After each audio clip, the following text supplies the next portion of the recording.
So the first thing that I'd like to talk about for a few minutes is that thinking clearly is more important than the right answer. A few months ago, this showed up on the internet, and those of you who are in the Oak table probably remember that there's a funny mashup of this with a couple of pictures. Tanel's picture showed up over here, and I won't tell you who showed up over there, but it's a really neat drawing that shows that if you really understand something, you don't have to memorize so much, and you can get more out of the knowledge that you have if it's actually understood knowledge instead of just this sort of stuff that you store in memory. And it brings me to the one mathematical trick that I promised I'd show, is you probably are all aware that if you're multiplying fractions together, which is what your kids learn to do in somewhere around the 5th grade or so, you probably realize that you can cancel common factors in the numerator and denominator of fractions when you're multiplying. So 4/7 times 3/4, you can either multiply it out and say, well, that's 12 28ths now, how can I reduce this fraction?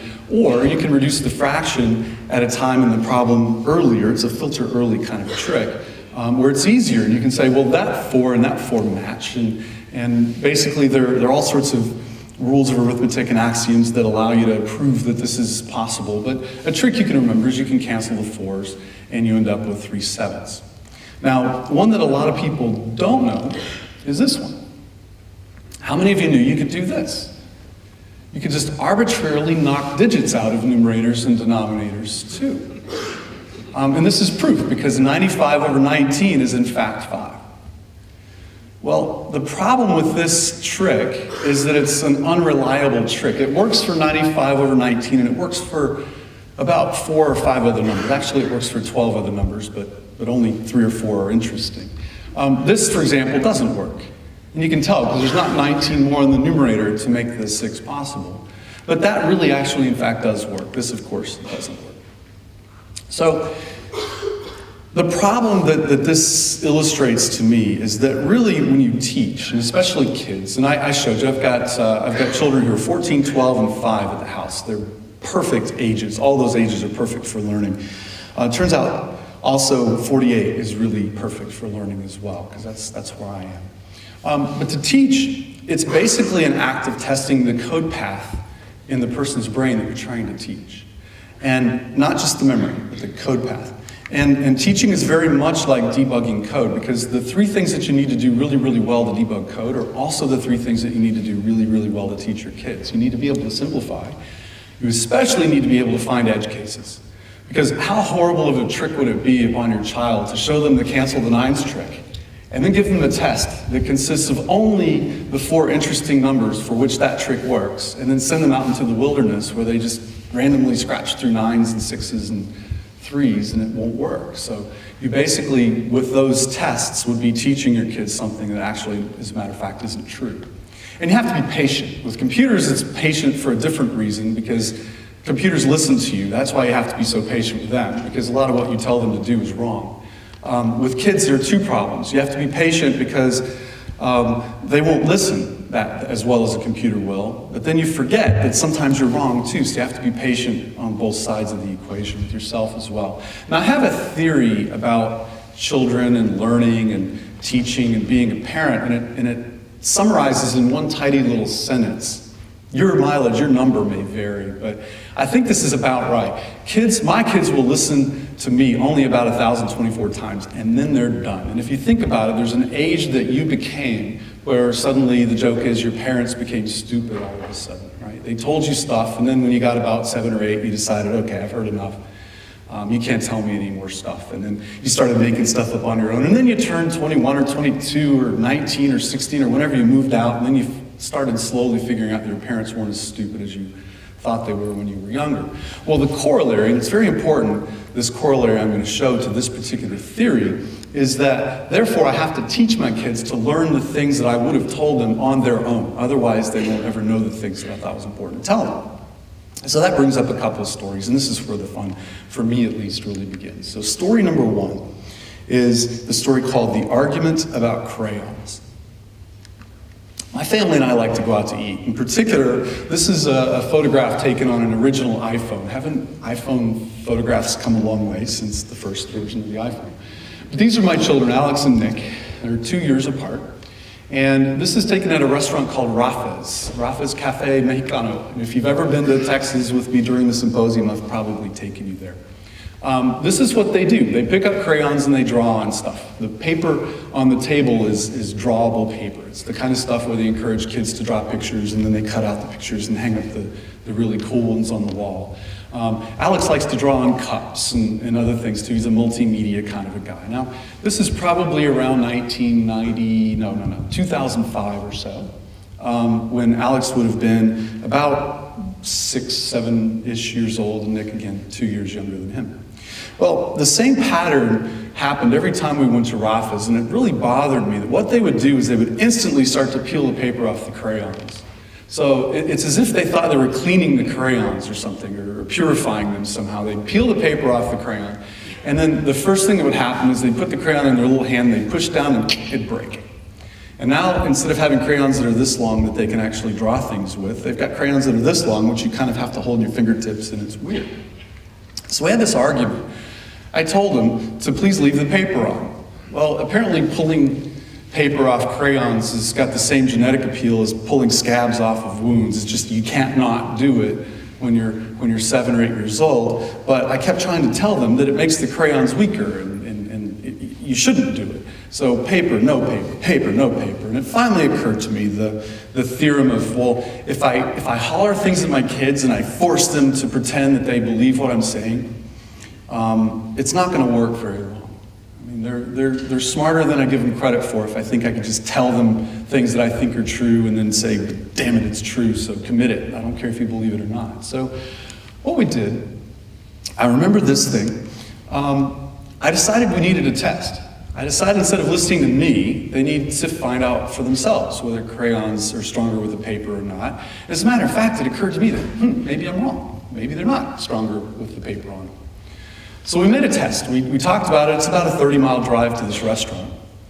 So all the way home we talked about it, and I think my wife almost had some sort of muscle strain in her eyes from rolling her eyes so much, thinking, oh my God, my husband is actually going to take our kids out to the shop and make them test whether crayons have more strength with paper on or not. But we devised a test that looks like this. We took a board, cut a hole in the board that's a little less in diameter than the length of a crayon, and we tied a string around the crayon, and then we hung the string down to a bucket, not too heavy of a bucket, because we wanted the bucket not to break the crayon. But then we started adding washers, the things I've colored blue here, to the bucket. And we did tests. We took about a half a dozen non-paper crayons and about a half a dozen paper crayons, and we measured how many washers can these things hold. And the important thing is not the result, it's the fact that we did this. And we had fun, and we had Daddy and the boys went to the shop, and we spent an hour doing stuff. And when we emerged, we all knew for sure crayons are stronger with the paper left on. And the cool thing about this is not that, I mean, who gives a rip about whether crayons are stronger with the paper on? But this is one of those 1,024 times that they don't have to listen to me. I can reuse that bullet later. They know now, independent of me, and in fact, they learned it along with me, really. I just told them a theory that I felt really passionately about, but I really hadn't proven it yet. But now we've proven it. So, nullius in verba. My kids now know you don't have to listen to me, you can try it yourself about crayons. That leads me to another story about the electronics kit. Now, this one's just an Alex story. Alex is, I think this is Christmas Day 2005 here. And one of the presents that he got was an electronics kit that allows you to snap on battery modules and switches and light bulb modules and you can just like plug stuff in and try and see what happens. If I put a capacitor between a switch and a light bulb, what does it do to the intensity of the light bulb? And I was never an electrical guy. I had to do a lot of Googling just to even draw that picture. But Alex put together this circuit that looks like this, and just I'll help you read this. This is a battery, a power source, and this is a switch, and when the switch is closed, that is when this little thing that looks like a door and a blueprint is snapped so that it closes the circuit, then a resistor here and a resistor here get power. And when you open the switch, the power stops. So what Alex did was he put a light bulb here and a light bulb here. So these resistors are actually light bulbs. And here's what he found when he put light bulbs on his little circuit thing. The light bulb on the inside track was brighter than the light on the outside track. And so he came to me and he said, Daddy, why is the light bulb on the inside track brighter than the light bulb on the outside track? And I said something to the effect of, I don't know, son, I'm not an electrical guy at all, but let's use common sense. And we talked about it, and we kind of figured upon it. And after we talked about it a little bit, we agreed on just an egregiously, horrifyingly wrong. If you're a double E person, you're just gonna think, oh my God, I can't believe you did this to your kid. But we agreed that probably the light on the inside was a little brighter because it got sort of dibs on the power. It's closer, it's inside the distance from here to here, from the battery to here is closer than the distance from the battery to there, so that the inside one probably took more power and didn't leave as much for the outside. And he left happy. He thought, that's probably what it is. And I didn't really think about it much more because I had something else to do, I'm sure. So that was the hypothesis that I thought was going to define his understanding of electricity for a little while. 15 minutes later, probably the coolest thing that to that point in time about learning that had ever happened between my kids and me happened. And that is my son came back and he said these words, "We were wrong, Daddy." He said, "We were wrong, Daddy."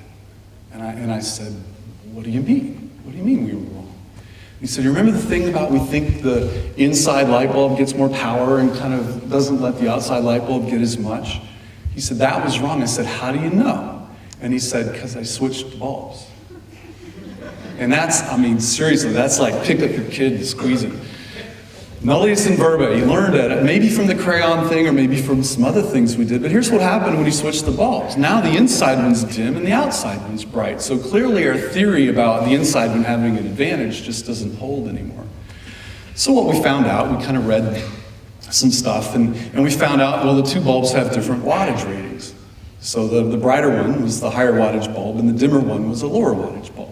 And I think he learned a little bit about electricity that day, but more importantly, I think he learned more about just testing. I mean, he came back to me. How easy would it have been for him to leave? I patted him on the head with the theory about the inside track being stronger. He was right. Daddy loves me and thinks I'm smart because I came up with this hypothesis. He came back to me to tell me he was wrong, and I love that. One of the things that somebody said about the oak table is really kind of difficult to describe what this oak table thing is that Mons and Deborah talked about and a few other speakers talk about. And I read a characterization a few weeks back that I really like. The characterization of people in the oak table that I read was, the oak table is generally filled with people that when you show them they're wrong, their response back is thank you, instead of some sort of argument and no, I can't be wrong because I'm never wrong. Learning is more important than your self-esteem, I think, among people that I tend to gravitate toward. So this then is something that gets said occasionally in my house, but this is one of the really few things that I have a very hardline stance that I will not tolerate. One of my kids said this last week sometime. He was tired, he was doing his homework, and he said, "I don't need to learn that, it's not going to be on the test." Well, this is my response to that. No, that is absolutely unacceptable. That is poison. That is absolutely poison for the brain. And so, to put it in a more positive light, let me say it this way. The goal, and I can't teach you how to fulfill this goal, but I can at least tell you that I think it's the right goal. The goal is kids who are interested in figuring out why what you're telling them might be important someday, or how what you're telling them might be applied someday.